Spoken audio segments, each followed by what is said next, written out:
नमस्कार, मी Jagan संबतकर, department of जर्नलिझमचा विद्यार्थी।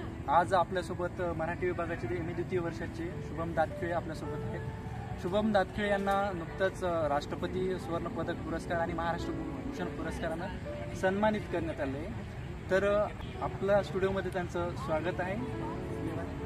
तर शुभम, मला तुम्हाला एक असा प्रश्न विचारावा वाटतो की तुम्ही एक सामान्य गरीब शेतकरी कुटुंबातून ते राष्ट्रपती सुवर्ण पदकांचा नेमका तुमचा कसा प्रवास होतो, त्या प्रवासाबद्दल आम्हाला थोडक्यात सांगा। नक्कीच हा प्रवास सांगताना मला खूप आनंद वाटतो। जेव्हा मी मागे वळून बघल्यानंतर मला इथंच अपेक्षित वाटत नव्हतं की मला हा पुरस्कार भेटेल, इथपर्यंत मी जाईल।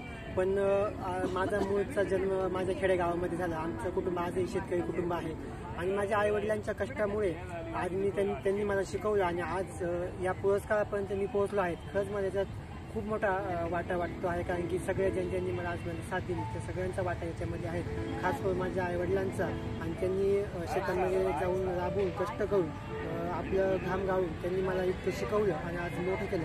खरंच मला त्यांचा खूप अभिमान। बरं, तुम्हाला जे काही 2 पुरस्कार भेटले, तर तुम्ही याचा अगोदर कधी विचार केला का की मला असं म्हणजे राष्ट्रपती सुवर्ण पदक पुरस्कार भेटेल किंवा महाराष्ट्र भूषण पुरस्कार भेटेल? नाही, याचा मी कधी स्वप्नात पण विचार केला नव्हता।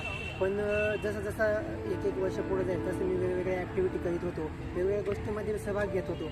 मग त्याच्यामधून मला माझा संवाद कौशल्य असेल किंवा माझ्या व्यक्तिमत्वाचा विकास होत गेला, मला एक व्यासपीठ मिळत गेलं। आणि जसं मी पुढे एक वर्ष जात गेलो तसं मला अनेक गोष्टी माहीत होत गेल्या, वेगवेगळे मार्गदर्शक लाभले। आजही मला नाव घेऊ शकतो मी त्यांचं, धनकुटे सर असेल, कदम मॅडम असेल, माझे आईवडील, माझे नातेवाईक किंवा मला आज ज्या मित्रांनी मैत्रिणी साथ दिली त्या सगळ्यांचा वाटा याच्यामध्ये आहे।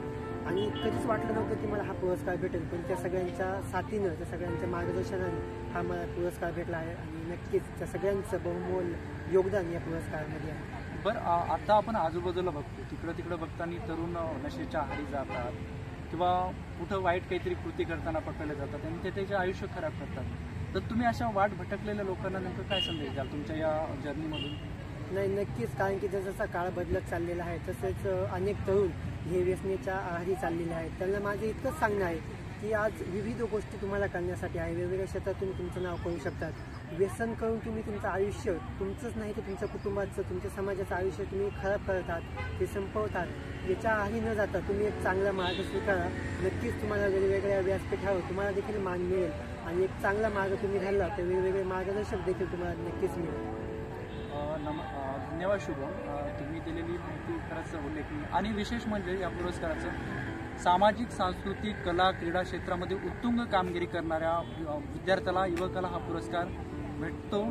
आणि शुभम, तुम्ही केलेलं मार्गदर्शन आमच्यासाठी खूप मोलाचं आहे आणि आम्हाला नक्कीच प्रेरणादायी असेल आमच्यासारख्या विद्यार्थ्यांना। आम्ही नक्कीच तुमच्याकडून ही प्रेरणा घेऊ आणि आम्ही आमच्या विविध क्षेत्रामध्ये जे काय आम्ही जातील आम्ही उल्लेखनीय आणि उत्तुंग कामगिरी करू। धन्यवाद।